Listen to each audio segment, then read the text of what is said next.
चलिए एक ऐसी दुनिया की कल्पना करते हैं जहां दवाइयां फैक्ट्रियों में बनाई नहीं जाती बल्कि खेतों में उगती हैं, जहां फैक्ट्रियां हवा को गंदा करने की बजाय उसे साफ कर रही हों। नहीं, ये कोई साइंस फिक्शन की बात नहीं है, ये भारत की बायोटेक क्रांति का वादा है और आज हम इसी कमाल के सफर को समझने वाले हैं। जरा इस सवाल पर गौर कीजिए, मतलब सोचिए कि हमारी सबसे बड़ी बड़ी फैक्ट्रियां इतनी छोटी हों कि आंखों से दिखाई भी न दे। मतलब छोटे छोटे सूक्ष्म जीव जो हमारे लिए जीवन रक्षक दवाओं से लेकर सस्टेनेबल ईंधन तक सब कुछ बनाने के लिए दिन रात काम कर रहे हों। यही तो बायो मैन्युफैक्चरिंग का मूल विचार है और ये भारत के भविष्य की योजनाओं के बिल्कुल केंद्र में है। तो चलिए भारत की इस विशाल महत्वाकांक्षा के पैमाने को समझने से शुरू करते हैं। ये सिर्फ एक नई तकनीक की बात नहीं है, ये भारत के लिए एक पूरी की पूरी नई अर्थव्यवस्था बनाने के बारे में है। सबसे पहले ये बायो इकोनॉमी है क्या? बिल्कुल आसान शब्दों में कहें तो ये प्रकृति की अपनी प्रक्रियाओं का इस्तेमाल करके हमारी ज़रूरतों को पूरा करना है, जैसे एल्गी यानी शैवाल का इस्तेमाल करके ईंधन बनाना या बैक्टीरिया से प्लास्टिक बना लेना। ये खेती से लेकर स्वास्थ्य और उद्योग तक हर चीज़ को बदल सकती है। और भारत का लक्ष्य बहुत बड़ा, 2030 तक $300 अरब की बायो इकोनॉमी बनाने का। अब इसका अंदाजा लगाने के लिए जरा सोचिए, ये दुनिया के कई देशों की कुल अर्थव्यवस्था से भी ज्यादा है। तो इससे पता चलता है कि भारत इस क्षेत्र में दुनिया का नेतृत्व करने के लिए कितना गंभीर है। अच्छा, अब इस राष्ट्रीय स्तर की बड़ी तस्वीर को उस चीज से जोड़ते हैं जिससे हम सब हर दिन जुड़ते हैं, हमारी थाली का खाना। आखिर ये तकनीक हमारे भोजन को कैसे बदल रही है? इसका एक बेहतरीन उदाहरण है ये फ्लेवर सेवर टमाटर। देखिए, पारंपरिक टमाटर जल्दी खराब हो जाते हैं, जिससे किसानों को नुकसान होता है और उन्हें बाहर भेजना भी मुश्किल हो जाता है। लेकिन बायोटेक की मदद से टमाटर के जेनेटिक्स में बस एक छोटा सा बदलाव करके उसकी शेल्फ लाइफ बढ़ा दी गई। सोचिए, इस एक छोटे से बायोलॉजिकल बदलाव ने कितनी बड़ी आर्थिक और लॉजिस्टिकल समस्या को हल कर दिया और वैश्विक बाजारों के दरवाजे खोल दिए। और कहानी सिर्फ टमाटर तक ही नहीं रुकती। जरा गोल्डन राइस के बारे में सोचिए, जिसे विटामिन ए की कमी से लड़ने के लिए बनाया गया है, जो एक बहुत बड़ी स्वास्थ्य समस्या है। या फिर बीटी बैंगन, जो अपना कीटनाशक खुद बनाता है, जिससे केमिकल स्प्रे की जरूरत कम हो जाती है। हमारे पास सांभा मंसूरी जैसे चावल हैं जो बीमारियों का सामना कर सकते हैं, और ऐसी स्ट्रॉबेरी भी हैं जो अब ठंडे इलाकों में भी उग सकती हैं। इनमें से हर एक नवाचार एक खास और गंभीर समस्या का सीधा सीधा समाधान है। तो ये तो साफ है कि बायोलॉजी खाद्य सुरक्षा सुनिश्चित करने में एक बहुत बड़ी भूमिका निभा रही है। लेकिन सवाल ये है कि क्या ये हमारे शरीर को स्वस्थ रखने और बीमारियों को ठीक करने में भी उतनी ही शक्तिशाली हो सकती है? आइए देखते हैं। अब हम बात करेंगे रेड बायोटेक्नोलॉजी की, जिसका पूरा ध्यान चिकित्सा और स्वास्थ्य पर होता है।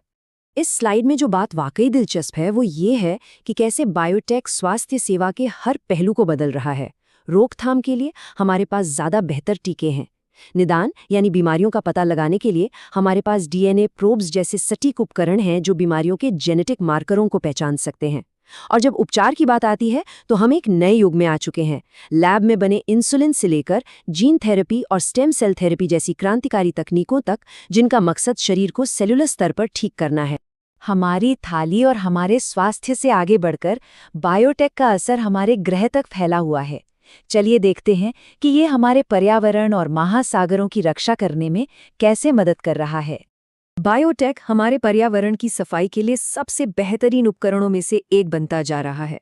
हमारे पास ऑयल ज़ैपर जैसे सूक्ष्म जीव हैं जो सचमुच समुद्र में फैले तेल को खाकर खत्म कर देते हैं।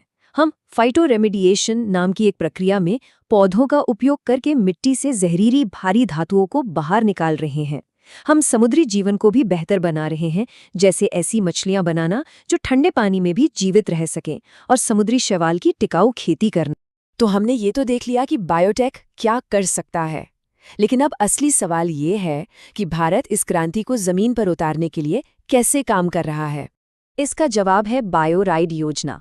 इसे सरकार के एक ऐसे छाते की तरह समझिए जिसे बायोटेक इकोसिस्टम के हर हिस्से को सहारा और बढ़ावा देने के लिए डिज़ाइन किया गया है। मतलब एक रिसर्च लैब में आए छोटे से आइडिया से लेकर एक सफल ग्लोबल बिजनेस बनाने तक। ये योजना 3 मजबूत स्तंभों पर खड़ी है। पहला, ये रिसर्च एंड डेवलपमेंट में निवेश करके खोज के इंजन को ईंधन देती है। दूसरा, ये उन खोजों को इंडस्ट्री और स्टार्टअप्स की मदद से बिजनेस में बदलने में मदद करती है। और तीसरा, जो कि एक नया और बहुत महत्वपूर्ण फोकस है, ये बायो मैन्युफैक्चरिंग की क्षमता का निर्माण करती है ताकि ये सुनिश्चित हो सके कि हम इन नवाचारों को असल में बड़े पैमाने पर बना भी सकते हैं। अब हम अपने विश्लेषण के अंतिम और शायद सबसे रोमांचक हिस्से में आ गए हैं, जहां हम भविष्य की ओर देखेंगे और जानेंगे कि बायोटेक्नोलॉजी हमें कहां ले जा रही है। ये स्लाइड भविष्य का एक खाका पेश करती है, बायो मैन्युफैक्चरिंग के 6 स्तंभ। ये वो ब्लूप्रिंट है जिस पर हमारा आने वाला कल बनेगा। चलिए एक एक करके संक्षेप में सबको समझते हैं। पहला स्तंभ है सटीक दवाएं, यानी ऐसी दवाएं बनाना जो किसी एक व्यक्ति के लिए खास तौर पर डिजाइन की गई हों, जिससे इलाज ज्यादा असरदार और सुरक्षित हो सके। दूसरा स्तंभ हमारे भोजन को फिर से परिभाषित करने के बारे में है। हम बात कर रहे हैं फंक्शनल फूड्स और स्मार्ट प्रोटीन्स की।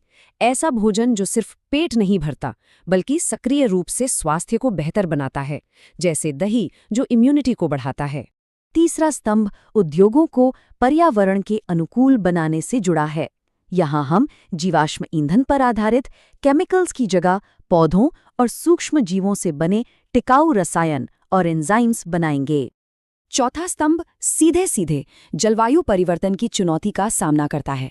इसका लक्ष्य ऐसी फसलें विकसित करना है जो सूखा, बाढ़ और ज्यादा गर्मी जैसी मुश्किल परिस्थितियों में भी टिकी रह सकें। पांचवा स्तंभ शायद सबसे क्रांतिकारी है। यहाँ हम बायोटेक का उपयोग करके हवा से कार्बन डाइऑक्साइड को पकड़ेंगे और उसे ईंधन या प्लास्टिक जैसे उपयोगी उत्पादों में बदल देंगे। ये एक सर्कुलर कार्बन इकोनॉमी की ओर एक बहुत बड़ा कदम है। और आखिर में छठा स्तंभ हमें मानवता के अगले मोर्चों यानी गहरे समुद्र और अंतरिक्ष की ओर ले जाता है। बायोटेक इन मुश्किल वातावरणों में जीवन को संभव बनाने और नई खोजों के द्वार खोलने में मदद करेगा। तो सबसे महत्वपूर्ण बात यह है, हम एक ऐसे युग में प्रवेश कर रहे हैं जहां जीव विज्ञान ही हमारी सबसे शक्तिशाली तकनीक है। संभावनाएं अनंत हैं। अब सवाल सिर्फ ये है कि हम इस अविश्वसनीय शक्ति का उपयोग दुनिया की अगली कौन सी बड़ी चुनौती को हल करने के लिए चुनेंगे।